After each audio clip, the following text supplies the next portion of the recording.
Ada mitos sangat terkenal tentang harapan, namanya kotak Pandora.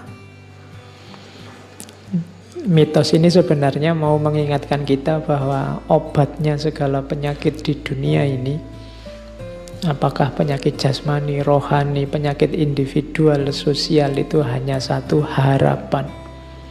Selama masih ada harapan, sejauh itu pula segala kesulitan, segala kerumitan, segala kesusahan akan bisa teratasi. Tapi kalau tidak ada harapan, tidak. Itu kan diawali, kalau di mitosnya Yunani itu diawali dari mitos kotak Pandora. Jadi kotak Pandora itu nama seorang dewi. Jadi Zeus itu musuhan sama Prometheus, karena Prometheus yang membawa api ke dunia manusia. Nanti Prometheus ini dihukum, jadi diikat di gunung, terus dikasih burung elang-elang Kaukasus itu kan. Jadi jantungnya dimakan elang, terus tumbuh lagi, dimakan lagi, tumbuh lagi, sampai kiamat hukumannya gitu, karena dia yang membawa api ke dunia manusia. Tapi katanya orang Yunani, kalau tidak atas jasanya Prometheus, kita tidak akan kenal api. Nah, manusia yang dikasih Prometheus api juga dihukum oleh Zeus. Cuma hukumannya adalah kotak yang diberikan pada dewi namanya Pandora. Pandora ini nanti menikah dengan saudaranya Prometheus. Waktu mereka nikah, oleh Zeus dikasih hadiah kotak, nanti dikenal sebagai kotak Pandora. Katanya Prometheus, hati-hati, Zeus ini sedang manggel, jadi sedang marah dia. Jangan dibuka kotak itu, nanti bahaya. Tapi karena penasaran, manusia itu kan gitu, kalau dilarang-larang malah penasaran. Situs itu kan kalau diblokir-blokir kan kamu malah penasaran gimana caranya bukanya. Ya, nah, itu cirinya manusia. Pandora juga gitu, dia dikasih kotak penasaran, akhirnya dibuka. Begitu dibuka, keluarlah segala macam hal yang buruk, kejahatan, penyakit, bencana, penderitaan. Oh, itu membuat sedih kok yang keluar ini semua. Akhirnya dunia manusia kan jadi rusak. Tapi terakhir Pandora melihat, masih ada satu sisa di dalamnya, yaitu harapan. Nah, itu indahnya gaya bercerita mitos untuk menunjukkan bahwa apapun kesulitanmu, apapun kerumitan hidupmu, jangan khawatir asal kamu masih punya harapan. Kuncinya ada dalam harapan. Oke, kita mulai berteori sedikit-sedikit. Harapan adalah dorongan fitrah. Saya bilang tadi, dia anugerah Allah yang hanya dimiliki oleh manusia. Binatang tidak punya harapan, tumbuhan tidak punya harapan. Bebek itu tidak punya cita-cita, besok aku kalau besar pengen jadi bebek yang berguna bagi nusa bangsa, tidak ada. Yang punya harapan manusia, fitrahnya, kodratnya manusia bercita-cita, berharap. Yang kedua, harapan lahir karena kebutuhan. Ini boleh kembali ke Abraham Maslow, saya ambil contohnya itu. Karena kita ingin survive, karena kita ingin aman, karena kita ingin mencintai atau dicintai, kebutuhan untuk status, kebutuhan aktualisasi diri, Dari sini kan muncul harapan-harapan.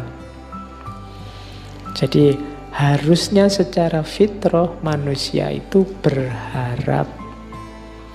Jadi manusia itu kalau bahasanya komputer itu program yang kompatibel untuk hidupnya manusia itu adalah program harapan, bukan program keputusasaan.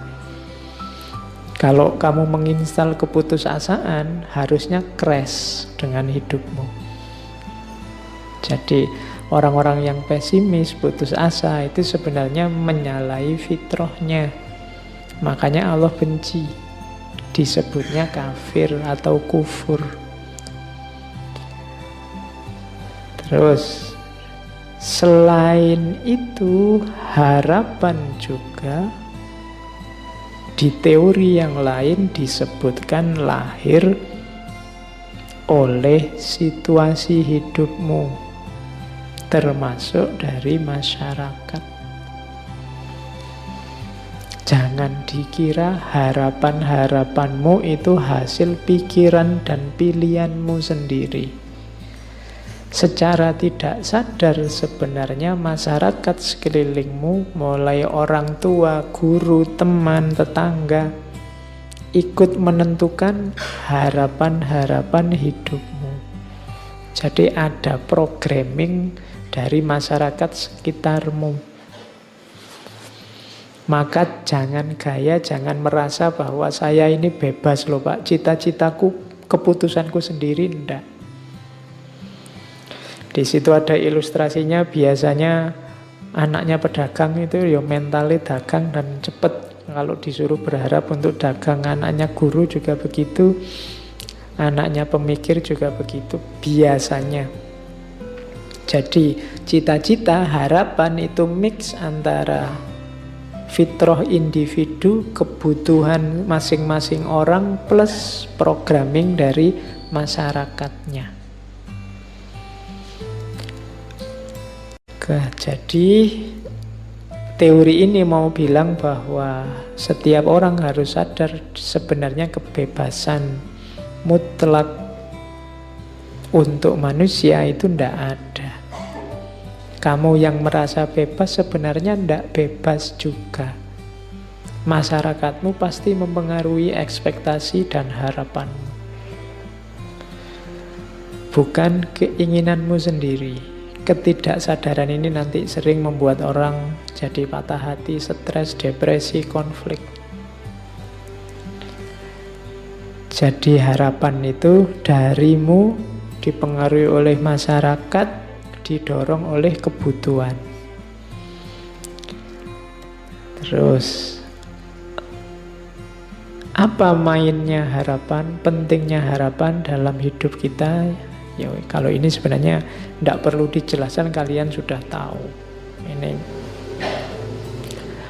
menegaskan arah dan orientasi hidup, meningkatkan kemampuan menghadapi kesulitan. Itu ada saya kutipkan sebuah quotes dari Biksu Thich Nhat Hanh, dari ini Biksu Zen Buddhisme dari Vietnam. Dia punya torekot kalau bahasa Islamnya ya. Dia punya order of interbeing. Jadi kita kan selama ini interreligius, interrelasi, dia punya order of interbeing.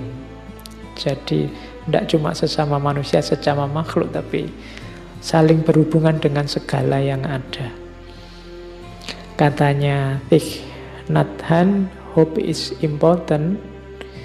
Harapan itu penting sebab dia akan membuat momen saat ini tidak terlalu sulit untuk ditanggung. Kalau kita percaya bahwa besok lebih baik, kita akan bisa menanggung beratnya hidup hari ini. Itu enaknya punya harapan. Jangan putus harapan dengan situasimu, dengan kondisimu, kondisi negaramu, kondisi agamamu.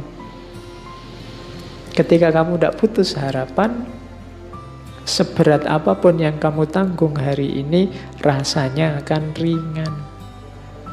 Kenapa? Tenang aja, besok enak kalau harapan kita terpenuhi. Kalau tidak terpenuhi, berharap lagi. Selama kamu masih punya harapan, masih enak.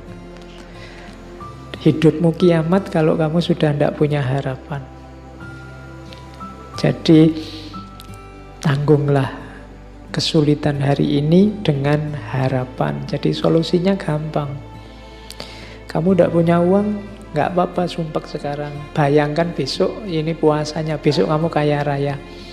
Itu kan kamu lebih enteng nanggungnya sekarang. Kamu jomblo sekarang tidak apa-apa, bayangkan besok dapat yang terbaik, Nah, itu kan kamu jadi enteng. Pakai teori yang orang bilang biasanya kalau pacari gonta-ganti dapatnya yang jelek. Aku kan tidak punya pacar, mesti intuke sing apik misalnya. Jadi berharap tidak membuatmu jatuh. Tidak ada yang bisa mengalahkanmu selama kamu masih punya harapan. Kok kamu kuliahmu tidak lulus-lulus? Tidak apa-apa, saya masih berharap tidak ter-DO. Kok kamu ter-DO? Tidak apa-apa, saya masih berharap masa depanku bagus karena ijazah dan gelar itu tidak segalanya. Kan gitu. Kok iya. Kok kamu susah di karirmu karena tidak punya ijazah, tidak punya, tidak apa-apa. Karir itu kan cuma satu aspek dalam hidup, masih banyak aspek yang lain. Loh kan itu enak. Selama kamu masih punya harapan, masih punya jangkauan ke depan yang kamu impikan, kan tidak masalah. Kamu mau kerja apa? Ijazah tidak punya, keterampilan tidak punya, ya gampang nyari istri yang kaya aja misalnya. Masih ada harapan. Oke, terus jadi perannya kunci harapan itu.